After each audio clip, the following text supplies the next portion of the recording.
साथियों नमस्कार, स्वागत है आप सभी का आपके अपने YouTube चैनल प्रबोध क्लासेस पे। आज हम बात करेंगे आठवीं कक्षा की चैप्टर नंबर 4 की। और आपको पता होगा कि हम लोग एनसीईआरटी कर रहे हैं कक्षा 6 से 12 की। और उसमें हम लोगों ने कक्षा 6 जो है 6 क्लास की जो है वो हम लोगों ने क्या कर ली है, पूरी एनसीईआरटी कर ली है। और 7th क्लास की भी हम लोगों ने पूरी एनसीईआरटी कर ली है। उसके साथ ही 8th क्लास में हम लोग चल रहे हैं। और चौथा ये पार्ट है, 4th नंबर का चैप्टर है। और ये 4th नंबर के चैप्टर में हम लोग पढ़ने वाले हैं दहन और ज्वाला। अब सभी ने बहुत प्यार दिया हमें इन एनसीईआरटी पे। और मैं आपसे गुजारिश चाहूंगा कि अब जो चैप्टर्स है वो थोड़े बड़े आ गए हैं, थोड़े डेप्थ वाले चैप्टर आ गए हैं, एक अच्छा ज्ञान आपको संकलन करके देने वाले हैं। तो आप सभी से मेरी गुजारिश रहेगी, अगर आप हमारे YouTube चैनल पर नए हैं तो आप अभी जाके हमारे YouTube चैनल को सब्सक्राइब कर लें। साथ ही आप लोग जो है वो कमेंट जरूर करें, कमेंट करने से हमें मोटिवेशन मिलता है। आपको कक्षा कैसी लग रही है उसका कमेंट जरूर करें। कोई समस्या है, कोई चीज़ को समझाने में मैंने कोई गलती कर दी है वो भी बताएं, क्योंकि हम लोग क्या फ्लो फ्लो में कोई चीज़ अगर पढ़ा देते हैं तो फिर बाद में जैसे मान लो कि कोई चीज़ मैंने गलत बता दी तो आपको नुकसान है, तो हम लोग अगले वीडियो में उसको फिर कर लेते हैं, ताकि आप लोगों को भी गलत नहीं जो है वो चीज़ें गलत नहीं रहे, है ना। तो ये सब चीज़ें का ध्यान आप लोगों को रखना है। आज हम पढ़ेंगे दहन और ज्वाला। दहन और ज्वाला, इनमें दहन क्या होता है, ज्वाला क्या होती है, कितने प्रकार की होती है ना। ठीक है, ये सब चीज़ हम लोग यहाँ पे पढ़ेंगे। हम घर पर, उद्योगों में वाहनों को चलाने के लिए विभिन्न प्रकार के ईंधनों का उपयोग विविध प्रयोजन के लिए करते हैं। क्या आप अपने घरों में प्रयुक्त होने वाले कुछ ईंधनों के नाम बता सकते हैं? व्यापार और उद्योग में व्यापार और उद्योग में उपयोग होने वाले कुछ ईंधनों के नाम बताइए। जैसे आपको मोटरसाइकिल चलाना है, अब इसमें कौन सा ईंधन ईंधन काम में आएगा, अगर आपको पूछे तो आप बोलोगे सर पेट्रोल। ठीक है। और जैसे गोबर हो गया, लकड़ी हो गई, कोयला हो गया, कास्ट कोयला हो गया, पेट्रोल हो गया, डीजल हो गया, सीएनजी हो गई, एलपीजी भी आती है ना। तो ये सब क्या ईंधन है। और इन सब ईंधन को हम लोग अपने घरों में किसी न किसी चीज में, किसी न किसी कार्य में हम लोग उपयोग में लेते हैं, है ना। जैसे हमारे पहले, हाँ आज तो सब बड़े शहरों में नहीं है, लेकिन आपके घरों में अभी भी गोबर के उपले बनाए जाते होंगे और उनको क्या चूल्हे में जलाया जाता होगा, तो एक प्रकार के ईंधन है। जैसे लकड़ी है, लकड़ी से हम लोग आग जलाते हैं। हमारे भोजन पकाने में भी हम लोग लकड़ी का उपयोग करते हैं। आजकल तो जगह जगह सीएनजी और एलपीजी, सॉरी एलपीजी सिलेंडर आ गए। कोयला, कोयले का उपयोग भी हम लोग किस में करते हैं, हमारे खाना पकाने में। ठीक है। एक आता है कास्ट कोयला। अब देखो, ये कोयला जो है दो प्रकार का होता है। एक कोयला होता है जो कि आपको खनन के द्वारा, खनिज के द्वारा, खनिज पदार्थों के रूप में मिलेगा। और एक होता है कास्ट कोयला। कास्ट कोयला जिसे हम लोगों ने लकड़ी से बनाया है। ठीक है। फिर आता है पेट्रोल, डीजल और सीएनजी। और ये सब हम लोग किसी न किसी साधन में, मोटर वाहन में उपयोग में लेते ही हैं। ठीक है। तो ये सब क्या है, ईंधन है। दहन क्या है, दहन पढ़ते हैं, दहन क्या होता है। कक्षा 7 में मैग्नीशियम दहन के क्रियाकलाप का स्मरण करिए। हमने देखा था कि मैग्नीशियम जलकर मैग्नीशियम ऑक्साइड बनाती है और उष्मा तथा प्रकाश उत्पन्न करती है। भाई मैग्नीशियम जो होता है, मैग्नीशियम फित्ते को हम लोगों ने पिछली बार जलाया था, और उसको जलाने के बाद मैग्नीशियम रिबन को जब हम लोगों ने जलाया था तो उसमें से एक फ्लेम निकलता है और एक प्रकार की जो है वो लाइट भी उत्पन्न करता है भाई, है ना। तो इसी प्रकार का क्रियाकलाप हम एक कास्ट कोयले का टुकड़ा लेकर कर सकते हैं। कास्ट कोयले के टुकड़े को संडासी, संडासी जानते हो, जो आपके चिमटा मान लो, संडासी मान लो, इससे पकड़ना है। और एक मोमबत्ती अथवा बुसेन बर्नर, जो आपके एक प्रकार का बर्नर होता है। ठीक है, बर्नर मतलब कि एक प्रकार का सिलेंडर मान लो, छोटा सा। ठीक है। और इसके ज्वाला जो है उसके निकट लाना है और फिर देखना है कि ये जलता है और धुआं भी देता है। ठीक है। उसके साथ ये क्या करता है, उष्मा देता है, प्रकाश देता है। कास्ट कोयला वायु में जलता है। हम जानते हैं कि कास्ट कोयला वायु में जलकर कार्बन डाइऑक्साइड यानी कि CO2 और क्या उष्मा और इसके साथ क्या प्रकाश या लाइट जो है ये उत्पन्न करता है मेरे बच्चों। ठीक है, ये हम लोगों ने बात कर ली है। आपके सीईटी के एग्जाम में आपको पता होगा, जो सीईटी का जो एग्जाम है 2022 का, सॉरी 2024 का है ना, सीईटी का जो 2024 का एग्जाम है, इस सीईटी के 2024 के एग्जाम में नकारात्मक अंकन यानी नेगेटिव मार्किंग नहीं है ना, ये आपको पता चल गया होगा। तो जल्द ही इसकी भी जो है आपके जो है फॉर्म फिल होने वाले हैं। ठीक है, अब बात करते हैं आगे। रासायनिक प्रक्रम जिसमें पदार्थ जिसमें पदार्थ ऑक्सीजन से अभिक्रिया कर ऊष्मा देता है दहन कहलाता है। रासायनिक प्रक्रम जिसमें कोई पदार्थ जो है वो ऑक्सीजन से क्या करेगा, अभिक्रिया करता है और ऊष्मा देता है, उसे दहन करता है। यानी कि बिना O2 के जो है वो दहन संभव नहीं है। जिस पदार्थ का दहन होता है वह दाह कहलाता है। ठीक है, इसे ईंधन भी कहते हैं। ईंधन ठोस द्रव गैस कोई सा भी हो सकता है ना। जैसे आप लोगों ने ठोस में कोयला पढ़ा, द्रव में कोई LPG हो गई, ठीक है, और गैस में आपके CNG हो गई, कोई भी और आप लोग जो है ले सकते हैं। ठीक है, कभी कभी दहन के समय ज्वाला के रूप में अथवा एक लौ के रूप में भी प्रकाश उत्पन्न होता है। यानी कभी कभी जब दहन करते हैं तो दहन के जो है समय ज्वाला के रूप में अथवा एक लौ के रूप में प्रकाश क्या होता है, उत्पन्न होता है। इसको वापस से रीडिंग लगाओ, फटाफट से एक बार रीडिंग लगा लो।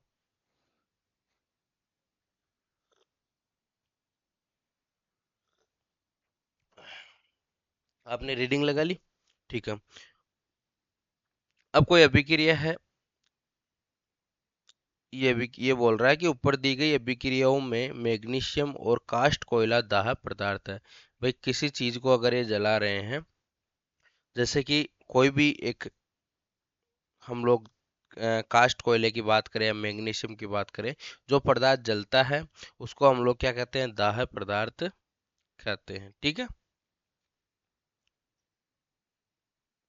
अभी यहाँ पे एक प्रयोग दिया हुआ है, वो हम लोग आसानी से वो करने की कोशिश करते हैं। एक जलती मोमबत्ती को मेज के ऊपर रखना है और कांच की चिमनी को मोमबत्ती के ऊपर लकड़ी के दो टुकड़ों की सहायता से इस प्रकार रखना है। देखो, रख लिया। अब रखने के बाद क्या बोल रहा है कि वायु का जो चिमनी में प्रवेश होता रहना चाहिए, तब ज्वाला को क्या कहते हैं, क्या होता है। अब लकड़ी के गुटके हटाकर चिमनी को मेज पर टिका देना है और पुनः ज्वाला देखनी है। अंत में कांच के प्लेट पर जो है कांच की प्लेट चिमनी के ऊपर रख देना है, तो ज्वाला को पुनः देखना है। देखो, तीन स्थितियां हो गई। एक स्थिति में ये बोल रहा है कि हम लोग क्या है कि एक आपके लालटेन लालटेन ले लेंगे या फिर लैंप ले लेंगे और उसमें हम लोग मोमबत्ती रखेंगे। ठीक है, इस प्रकार का गोला आता है ना एक। तो यहाँ इसने बोला कि शुरू में हम यहाँ पे एक लकड़ी रख देंगे और यहाँ मोमबत्ती रख देंगे। अब इस जब मोमबत्ती को हम लोग जला रहे हैं ना प्यारे मित्रों, तो ये जल रही है, सही से जल रही है, जिस प्रकार से जलनी चाहिए उस प्रकार से जल रही है और बहुत अच्छी जल रही है। फिर जैसे लकड़ी के गुट्टे हटाएंगे तो इसकी जो फ्लेम है वो थोड़ी सी कम हो जाएगी, और जैसे ही लकड़ी के गुट्टे हटाने के बाद इसके ऊपर एक ढक्कन हम लोग रख देंगे तीसरी स्थिति में, तो ये बुझ जाएगी, क्योंकि यहाँ पे जो O2 की सप्लाई है वो यहाँ पे इस पे बंद हो जाएगी। ये तो आपको पता ही होगा। ठीक है ना, आगे पढ़ते हैं। एक लकड़ी या लकड़ी के कोयले का जलता हुआ टुकड़ा लोहे की प्लेट या तवे पर रखना है और इसे एक कांच के जार अथवा पारदर्शक प्लास्टिक जार से ढक देना है। देखना है कि क्या कुछ समय बाद लकड़ी का कोयला जलना बंद हो जाता है। क्या आप सोच सकते हैं कि जलना बंद क्यों हुआ। आपने सुना होगा, जब किसी व्यक्ति के वस्त्र आग पकड़ लेते तो आग बुझाने के लिए व्यक्ति को कंबल से ढक देते हैं। क्या आप बता सकते हैं ऐसा क्यों होता है। तो ये उदाहरण है क्योंकि यहाँ O2 की सप्लाई बंद हो गई। बिना O2 के कोई भी चीज जलना असंभव है। ठीक है, अब अपने कुछ अनुभवों को स्मरण कीजिए। क्या एक माचिस की तिल्ली अपने आप जल उठती है? नहीं। आपको कागज के टुकड़ों को जलाने का अनुभव अवश्य होगा।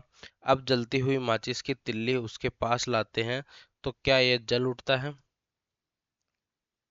क्या आप लकड़ी के टुकड़े को जलती माचिस की तिल्ली उसके पास ला कर जला सकते हैं? लकड़ी या कोयले को जलाने के लिए आपको कागज अथवा मिट्टी के तेल का उपयोग क्यों करना पड़ता है? क्या आपने जंगल में लगने वाली आग के बारे में सुना है?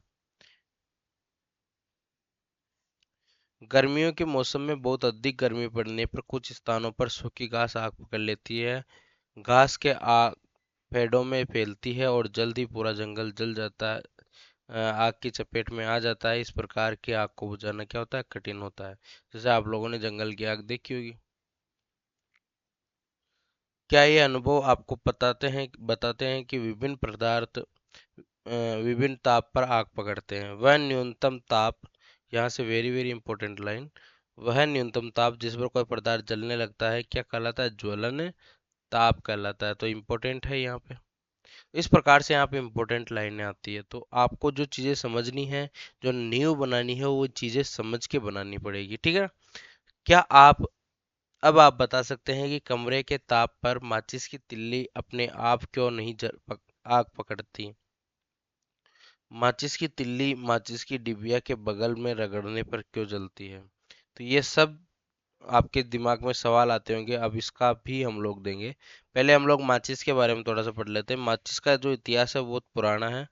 5,000 से अधिक वर्ष पूर्व प्राचीन मिस्र में गंधक में डुबोए गए चीड़ की लकड़ी के छोटे टुकड़े माचिस का द्वारा उपयोग किए जाते थे। आधुनिक निरापद माचिस का उपयोग विकास लगभग 200 वर्ष पूर्व हुआ। अब देखो, बोल रहा है कि एंटीमनी ट्राइसल्फाइड, पोटेशियम क्लोरेट और श्वेत फास्फोरस का मिश्रण कुछ गोंद और स्टार्च के साथ मिलाकर उचित लकड़ी से बनी माचिस की तिल्ली के सिरे पर लगाया जाता है। जब इसे किसी खुरदरी सतह पर रगड़ा जाता है तो घर्षण की ऊष्मा के कारण श्वेत फास्फोरस प्रज्वलित होता है। यानी कि जो आपकी माचिस की तिल्ली होती है उसमें अगर कोई जलता है तो वो श्वेत फास्फोरस है, जो कि किसी कठोर या खुरदरी सतह के घर्षण के कारण होता है। कई बार आपने आपके घरों में जो माचिस की तिल्ली है वो बच्चे उसका अलग तरीके से यूज करते हैं। अगर उनके पास जो ये इस प्रकार का खुरदरा भाग नहीं होता है तो आपके कहीं भी किसी भी खुरदरे भाग पर वो रगड़ने की कोशिश करते हैं और कई बार वो तिल्ली जल जाती है। इससे माचिस की तिल्ली का क्या दहन क्या होता है? प्रारंभ हो जाता है। परंतु श्वेत फास्फोरस माचिस उद्योग में काम करने वालों और माचिस का उपयोग करने वाले दोनों के लिए क्या है? खतरनाक सिद्ध हुआ। आजकल निरापद माचिस के सिरे पर केवल और केवल एंटीमनी ट्राइसल्फाइड और पोटेशियम क्लोरेट लगा रहता है। रगड़ने वाली सतह पर चूर्णित कांच और थोड़ा सा लाल फास्फोरस लगाते हैं जो कम खतरनाक होता है। जब माचिस की तिल्ली को खुरदरी सतह पर रगड़ा जाता है तो कुछ लाल फास्फोरस श्वेत फास्फोरस में परिवर्तित हो जाता है। यह तुरंत माचिस की तिल्ली के सिरे पर लगे पोटेशियम क्लोरेट से अभिक्रिया कर पर्याप्त ऊष्मा उत्पन्न कर देता है, जिससे एंटीमनी ट्राइसल्फाइड का दहन भी क्या होता है? प्रारंभ होता है। तो इस प्रकार से माचिस का इतिहास रहा। इस चीज को आप लोग पुनः पढ़ना एक बार से, ताकि आपको चीजें समझ में आए, है ना। तो आपको कोई भी पूछ ले कि ये फास्फोरस पोटेशियम क्लोरेट किस काम में आता है, एंटीमनी ट्राइसल्फाइड का उपयोग कहाँ करते हैं, श्वेत फास्फोरस क्या होता है, रेड फास्फोरस क्या होता है ना। या फिर माचिस में कोई चल अगर जल रहा है कुछ तो वो किस प्रकार से और कौन सा जो है वो जलता है, ठीक है, कौन सा पदार्थ उसमें जलता है। हमने पाया कि दाह पदार्थ तब तक आग नहीं पकड़ता जब तक या जल नहीं सकता तब तक उसका ताप उसके कागज के खाली सॉरी ताप उसके ज्वलन ताप से कम रहता है। क्या आपने कभी कभी भोजन पकाने वाले तेल को आग पकड़ते देखा है? जब तलने वाला बर्तन लंबे समय तक जलते हुए स्टोव पर रहता है तो कमरे के ताप पर मिट्टी का तेल और लकड़ी अपने आप आग नहीं पकड़ती, परंतु मिट्टी के तेल को थोड़ा गर्म कर दें तो वह आग पकड़ लेता है। क्या उसका ज्वलन ताप लकड़ी के ज्वलन ताप से कम है? क्या इसका क्या अर्थ है? मिट्टी के तेल मिट्टी के तेल के रखने से हमें विशेष सावधानी बरतनी चाहिए। निम्नलिखित क्रियाकलाप प्रदर्शित करता है किसी पदार्थ के दहन के लिए उसका ताप उसके ज्वलन ताप पर पहुंचना आवश्यक है। अब ये नीचे प्रयोग दिया हुआ है, वो पढ़ते हैं। कागज के 2 कप लेने हैं और इनमें से एक एक कप में 50-50 ml जो है जल डालना है। दोनों कपों को अलग अलग मोमबत्ती द्वारा गर्म करना है। क्या होता है? अब जिसमें जल होता है वो थोड़ा सा लेट जलता है, जिसमें अंदर जल होगा, और जिसमें अंदर जल नहीं होगा वो जल्दी जल जाएगा। ठीक है। कागज के खाली कप का क्या होता है? जल युक्त कागज का कप में क्या होता है इसका? क्या इस कप का जल गर्म हो जाता है? बिल्कुल गर्म हो जाता है।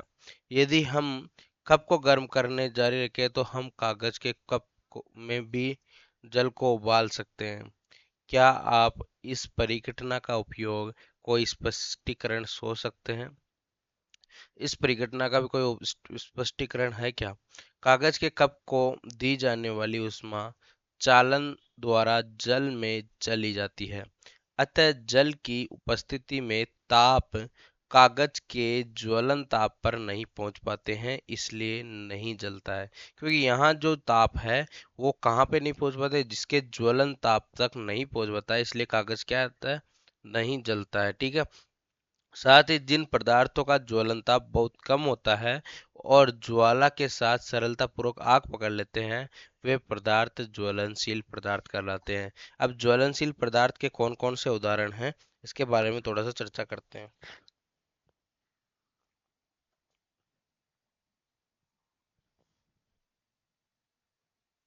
ज्वलनशील पदार्थ के बारे में आप लोग बता ही दोगे। जैसे पेट्रोल हो गया, अल्कोहल हो गई, द्रवित पेट्रोलियम गैस हो गई। अभी आप लोगों ने कोरोना में सैनिटाइजर का बहुत उपयोग किया।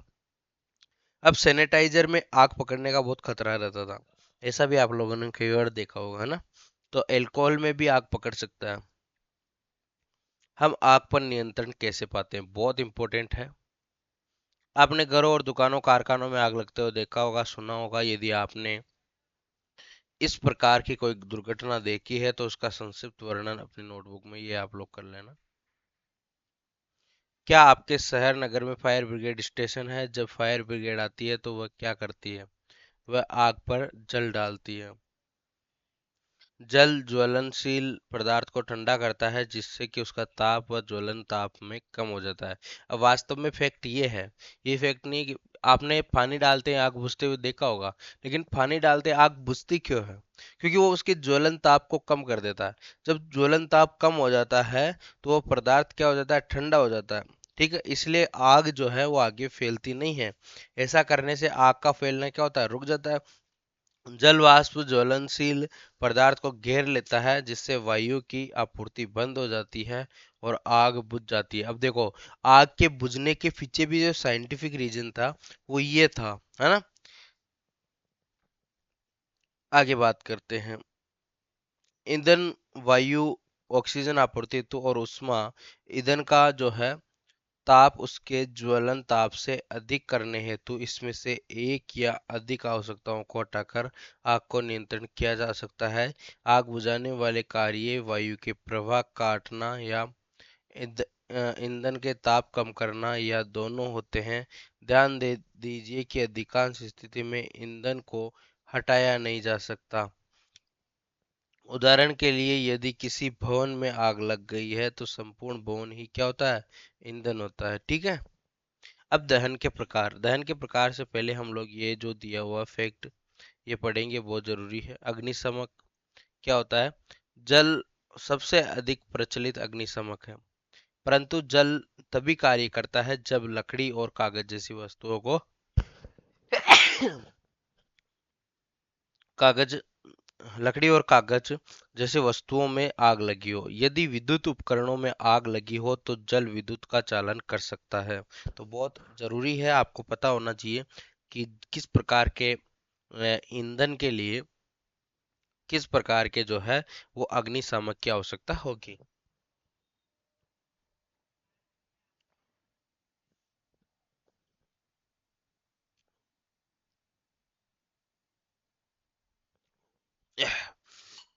बात करते हैं आगे।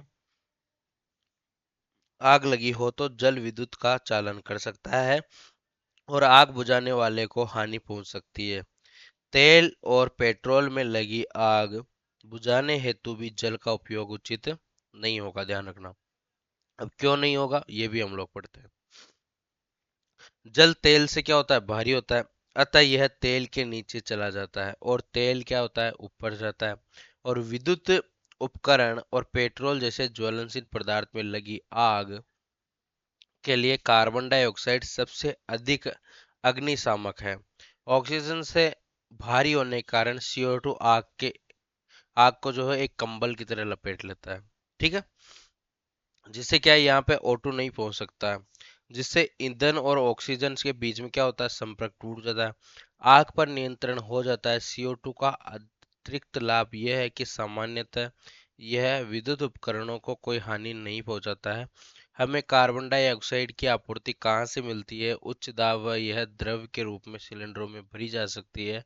LPG किस रूप में सिलेंडरों में भरी जाती है, सिलेंडर के छोड़े जाने पर CO2 बहुत अधिक फैलती है और ठंडी हो जाती है, अतः यह न केवल आग के चारों ओर घेर लेती है जबकि ईंधन के ताप को भी नीचे ले आती है, इसलिए यह अति उत्तम अग्निशामक है।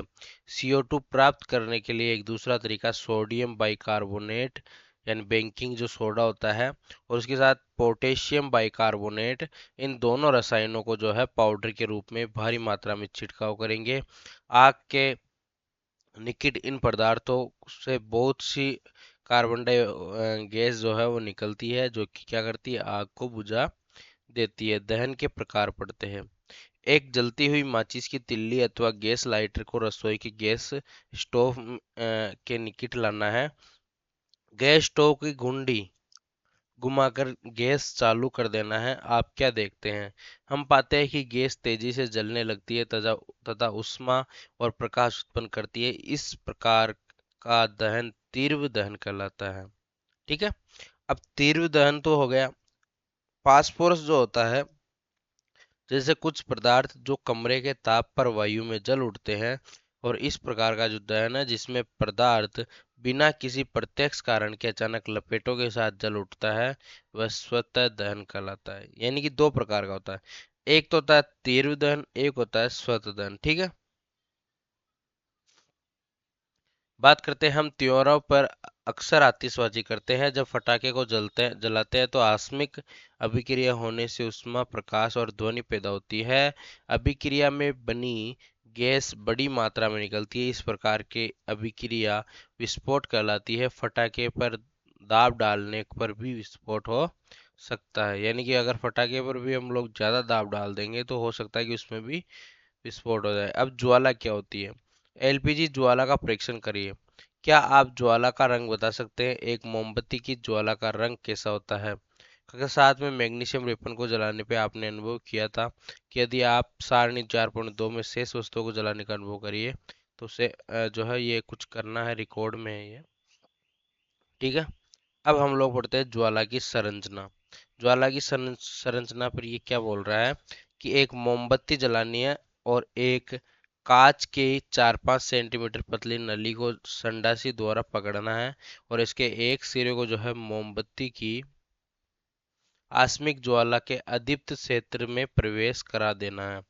कांच की नली के दूसरे सिरे से निकट एक जलती हुई माचिस की तिल्ली लानी है। क्या वहां कुछ समय पश्चात ज्वाला उत्पन्न हुई है, यदि ऐसा है वह क्या है जो ज्वाला उत्पन्न करता है।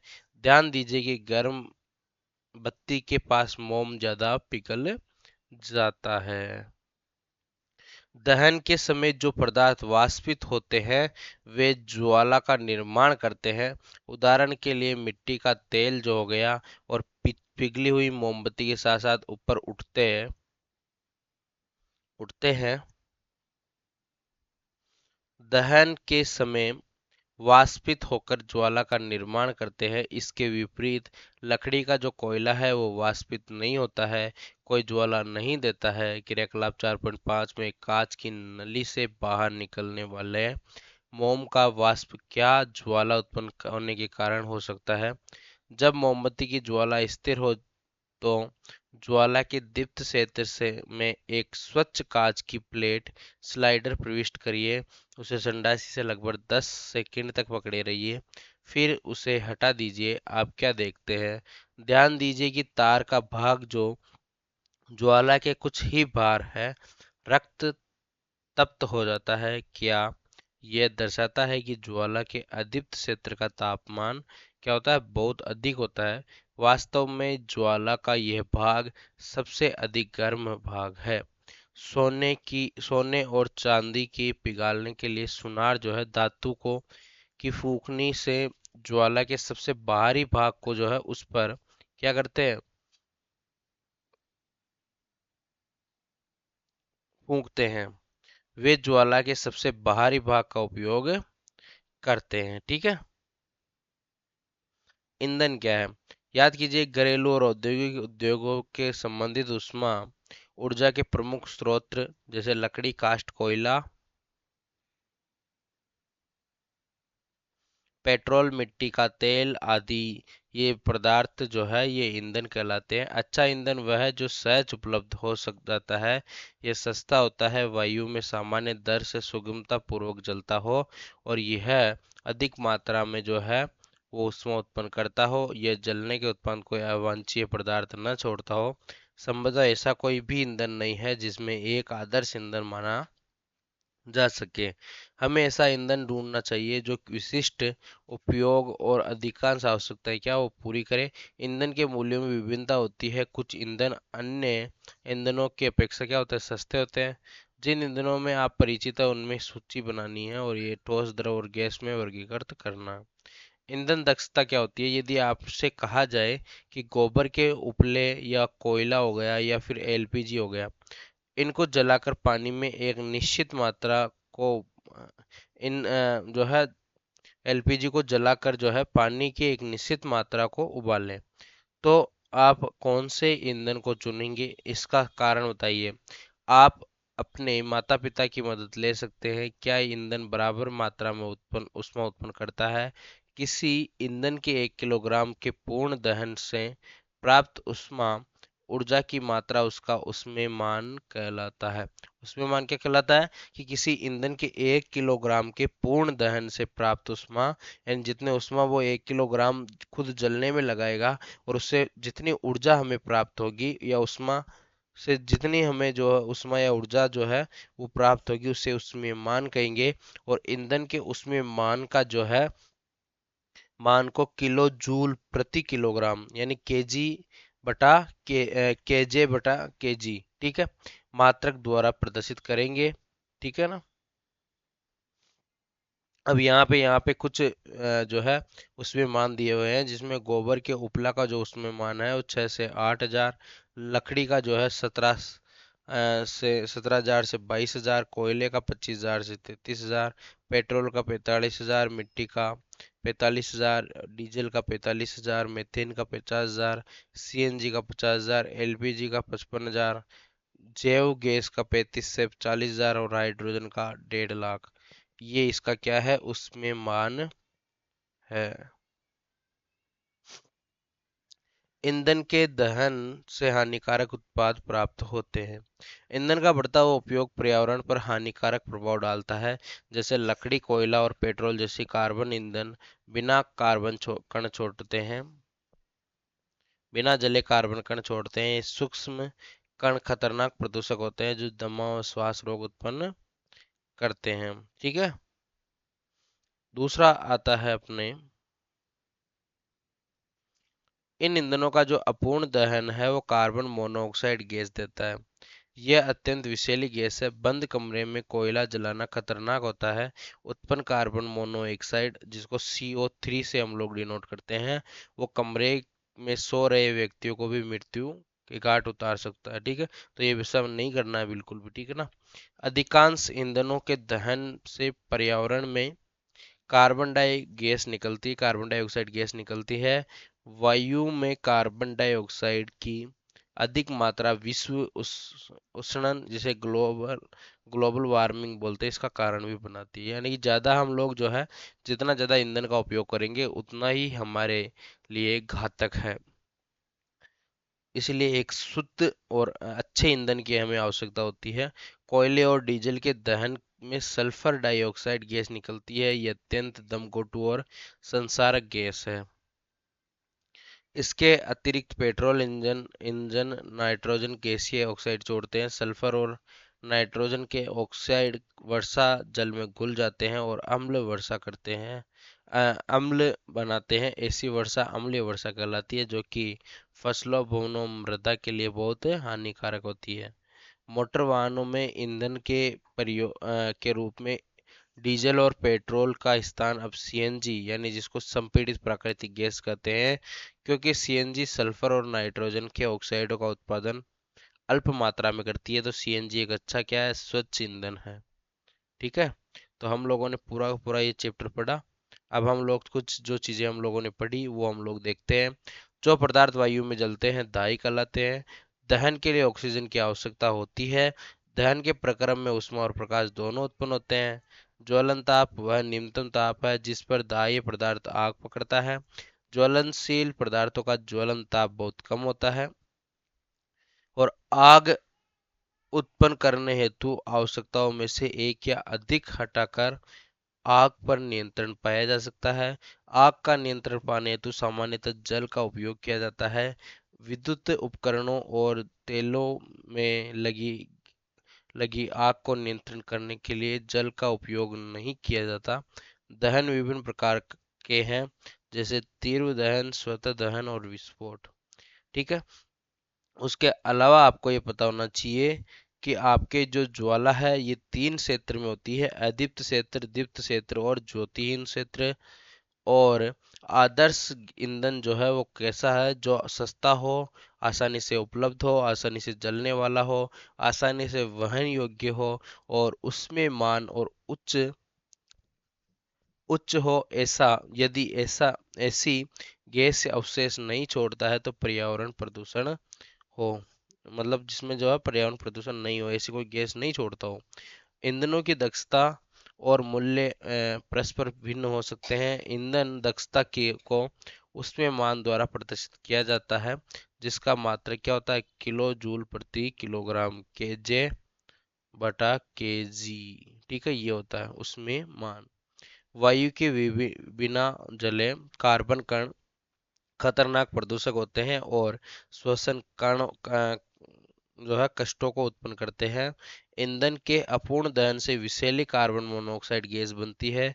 वायु में कार्बन डाइऑक्साइड की बढ़ी हुई मात्रा को विश्व उष्ण का कारण बताया जाता है। कोयले, डीजल, पेट्रोल और दहन के उत्पन्न सल्फर और नाइट्रोजन के ऑक्साइड अम्लीय वर्षा उत्पन्न करते हैं, जो फसलों, भवनों और मृदा के लिए हानिकारक होते हैं।